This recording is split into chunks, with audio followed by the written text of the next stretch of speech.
Bonsoir, nous sommes le samedi 14 juin. Voici le bulletin de fin de soirée. 14e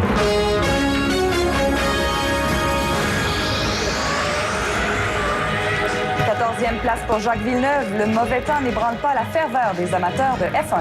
On regarde l'optimisme. Quelques 40 de chance de pluie et 60 de soleil. Bernard Landry bien en selle. Le chef péquiste refroidit les ardeurs de ses éventuels successeurs.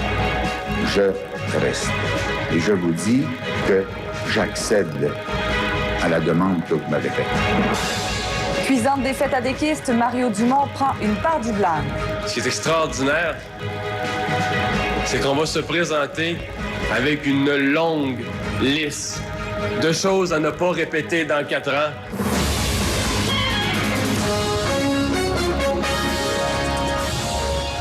Défilé d'imperméables et de parapluies sur l'île Notre-Dame ce matin. C'est sous la pluie que les mordus de Formule 1 sont arrivés sur le site du Grand Prix du Canada.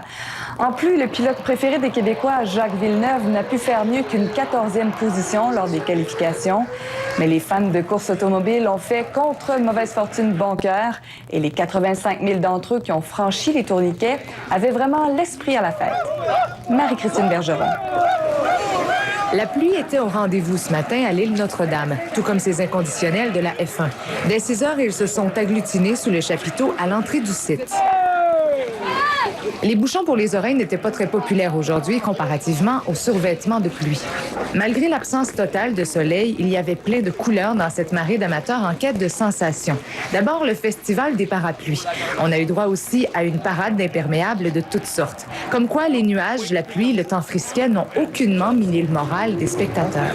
On est très équipés. On est tout équipés, le parapluie, en cas d'imprévu. On a même de la crème solaire au cas où. Vous êtes optimiste? Ah ouais, on regarde l'optimisme. Quelques 40 de chance de pluie et 60 de soleil. Pour faire beau, on est confiants, nous autres. Donc, vous avez le kit du parfait amateur de Grand Prix à la pluie. On sait pas si on est parfait, mais on est bien. Ouais. C'est ça. Les optimistes auront finalement eu raison. La pluie a cessé d'un coup. Les imperméables ont disparu du paysage, laissant les amateurs afficher leurs couleurs et leur kit du Grand Prix. Ils sont entre amis, en couple, en famille. La bonne humeur semble les unir malgré des avis fort partagés. Villeneuve premier, évidemment. Ah oui? Non, je dirais Montoya. J'aime bien. Ou peut-être Barrichello. Moi, je dirais Jacques Villeneuve en premier. Puis à 1h, il pleura pas. Mais à 1h10, il va pleuvoir. Puis tous les autres vont finir après lui. Barrichello, Schumacher. Et pour les deux premiers. Jacques Villeneuve? Ah non. C'est dur à dire. Ça dépend de la voiture. Hier, il n'a pas été chanceux, je pense. C'était erreur en fin de parcours. Mais aujourd'hui, ça sera pas en bas de 11, 12. Quels que soient les résultats, ils ont tous attrapé la fièvre de la F1. Une fièvre qui grimpera jusqu'à demain pour la grande course qui devrait se jouer sous le soleil. Marie-Christine Bergeron, TVA, Montréal. Si c'était la fête sur le circuit aujourd'hui, les rues du centre-ville, elles, ne débordaient pas d'activité.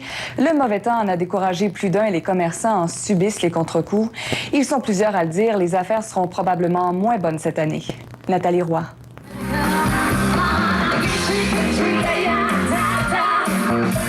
Sur la rue Crescent, l'ambiance était à la fête, même si les commerçants, eux, avaient bien hâte que le ciel se dégage. Il faut dire que la soirée de vendredi, sur laquelle comptent habituellement les restaurateurs, n'a pas été aussi payante que celle de l'année dernière. C'était un désastre. Avec la pluie, c'était vraiment... Parce que j'ai une terrasse qui est double ma capacité, donc j'ai fait la moitié de ce que j'aurais pu faire. Il n'y avait pas l'ambiance des années passées, la folie, la fureur de tout l'événement, mais les gens sont quand même sortis, ils sont ici en ville, ils sont ici pour s'amuser. Les gens achètent aujourd'hui, mais un petit peu plus tranquille que normal. Au Grand Prix de l'an dernier, les commerçants de la rue Crescent avaient fait des affaires d'or. 12 millions de dollars et demi en 3 jours. Il y a quelques jours, on avait encore espoir de battre ce record. On a agrandi ici, on a une scène améliorée cette année. Bon, c'est sûr qu'avec la température d'hier, ça n'a pas aidé. Par contre, les touristes étaient ici en très, très, très grand nombre. Dans la rue, on se fichait du temps gris. On venait admirer les bolides, même en essayer un, acheter des souvenirs. Bref, s'imprégner du Grand Prix sans payer un billet de 350 $. On s'était en conséquence. On voulait venir, puis même s'il y avait de la pluie, c'était pas grave. Moi, c'est la première fois, puis je vais en profiter pareil. Oh ben, c'est vrai qu'il y a une atmosphère qui est assez amusante. Là. Il y a beaucoup de monde, c'est beaucoup de technologie qui est amusée, qui est montrée à tout le monde. Non, j'aime bien moi, le mouvement de foule et tout, c'est super.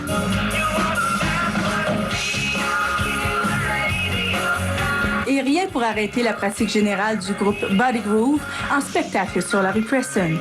Il y avait de l'eau sur notre équipement, là, fait qu'on se demandait si tout allait bien marcher, mais déçu non, là, on espère, on se croise les doigts, mais là, ça a l'air de se dégager. Nathalie Roy, TVA, Montréal.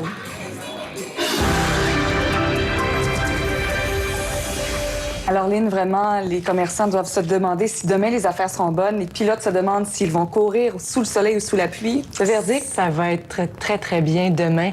Il y a encore quelques précipitations au courant de la nuit, surtout du brouillard. Mais la bonne nouvelle, c'est que ça se dégage très, très tôt demain matin. Une très, très belle journée avec des températures à la hausse. On s'en reparle dans quelques minutes. 2 amis ont connu une fin tragique lors d'une randonnée en kayak aujourd'hui à Amqui, dans le Bas-Saint-Laurent. Denis Gagné, 42 ans, a chaviré et s'est noyé après avoir tenté de franchir un barrage sur la rivière Matapédia. Son compagnon, Serge Landry, 41 ans, a essayé de l'aider, mais il a été emporté à son tour. Une scène d'horreur pour les familles des 2 victimes qui ont tout vu de la rive. À Montréal, une explosion suivie d'un incendie a fait un mort et un blessé grave sur un bateau accosté à la marina de Dorval. Ça s'est passé en après-midi, au moment où les 2 hommes dans la cinquantaine effectuaient des réparations sur l'embarcation. Les pompiers ont rapidement maîtrisé les flammes et le blessé a été transporté à l'hôpital. Il y aura enquête pour déterminer la cause de cette explosion. Et puis, autre accident tragique, cette fois dans la région de Québec. 2 véhicules sont entrés en collision sur le pont de l'île d'Orléans. Un accident qui a fait un mort. On ne sait pas ce qui a causé la collision, mais la police a indiqué que l'un des conducteurs était peut-être en état d'ébriété. Le pont, qui est la seule voie d'accès à l'île d'Orléans, a été fermé pendant plusieurs heures.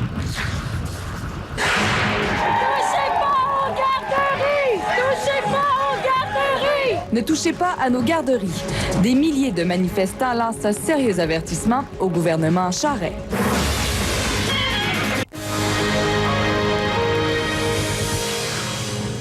Partira ou partira pas? La question était sur toutes les lèvres avant le discours du chef aujourd'hui au Conseil national du Parti québécois à Québec. Et Bernard Landry a dissipé toutes les interrogations. Robert Plouffe. On le voit bien, Bernard Landry a toujours la confiance des siens. Mais avant qu'il ne fasse son entrée à ce Conseil national, un certain malaise était perceptible chez les militants. Part, le chef va-t-il se brancher? Parce qu'on ne peut pas faire un débat quand on ne sait pas exactement qu'est-ce que le chef a l'intention de faire. Je pense qu'il est temps maintenant qu'il clarifie cette question. On sait qu'à l'arrière, il y a une course, et puis en même temps, on ne peut pas faire une course si le chef n'est pas parti. Alors, ça nous met dans une position difficile. Alors, dès le début de son discours, celui qui, au lendemain de l'élection, voulait rentrer dans ses terres, a levé l'ambiguïté. Vous vouliez que je reste. Et je vous dis que j'accède à la demande que vous m'avez faite. Il restera donc à la tête du PQ jusqu'au prochain congrès national, tel que voté par résolution. Un congrès qui devrait se tenir au printemps de 2005. Après, rien n'est exclu.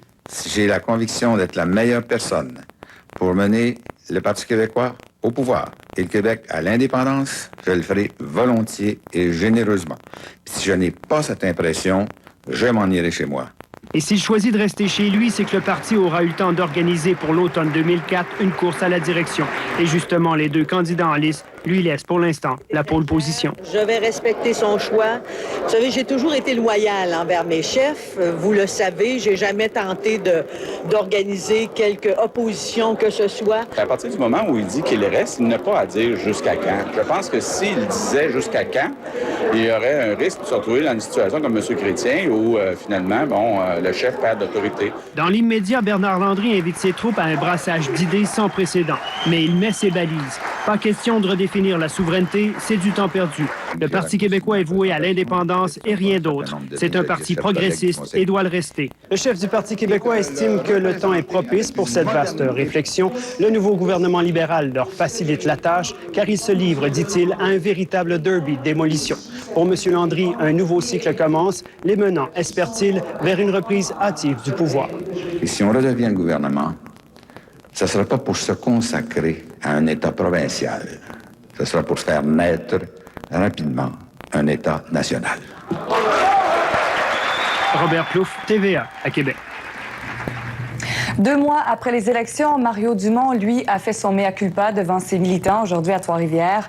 Dans le cadre du Conseil général du parti, le chef adéquiste a admis ses torts et avoue en avoir tiré plusieurs leçons. Paul Larocque. Il y a beaucoup de leçons de cette campagne électorale-là. Il y en a beaucoup pour moi-même. L'heure est au bilan et aux actes de contrition à l'ADQ.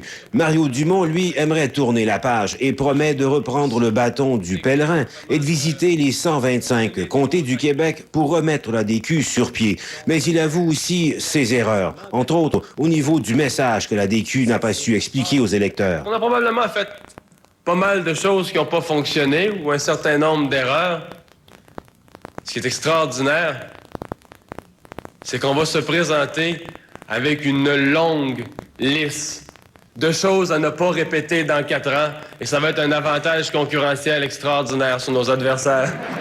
Oui, c'est très frustrant, je vous dirais, mais je veux dire, nos idées devaient être bonnes si les libéraux les ont intégrées. Je pense que les libéraux ont été plus habiles que nous parce qu'ils n'ont pas fait peur aux gens. Nous, on a fait peur aux gens. Je veux dire, quand les infirmières qu'on rencontrait au porte-à-porte nous disaient « si je vote pour vous, je vais perdre ma job », Oui, il y a des choses qui n'ont pas marché. Organisationnellement, il y a des choses qui n'ont pas marché. Stratégiquement, il y a des choses qui n'ont pas marché. Je suis tout d'accord. Et puis en coulisses, des tensions également, entre autres dans les relations entre Mario Dumont, son entourage, et celui du président du parti, qui en public, cette fois cependant, reste bien sage. Face à nos membres, une attitude de modestie, une attitude d'humilité. On a fait des choses, ça n'a pas marché. Et le vécu de la campagne électorale vous a fait suffisamment mal, m'a fait suffisamment mal, a fait suffisamment mal aux membres de votre exécutif pour que ce qu'on entreprend comme démarche à l'heure actuelle, c'est en vue d'implanter dans notre parti, dans notre fonctionnement, dans notre organisation, des changements. L'exercice était périlleux, il n'est jamais facile de faire l'autopsie d'une telle défaite électorale. Mais le pire a été évité, soit les règlements de compte en public. Mario Dumont espère avoir réussi à tourner la page en promettant à ses militants, désormais, d'agir autrement. Ici Paul Larocque, TVA, à Trois-Rivières. Une foule imposante a défilé cet après-midi dans les rues de Montréal pour réclamer le maintien des garderies à 5 $. La manifestation a été organisée par l'Association québécoise des centres de la petite enfance et la Coalition pour le maintien des services de garde. De nombreux éducateurs, de même que des parents, y ont participé. Plus tôt cette semaine, une pétition de plus de 100 000 noms a été déposée à l'Assemblée nationale pour tenter d'éviter des hausses de tarifs dans les garderies.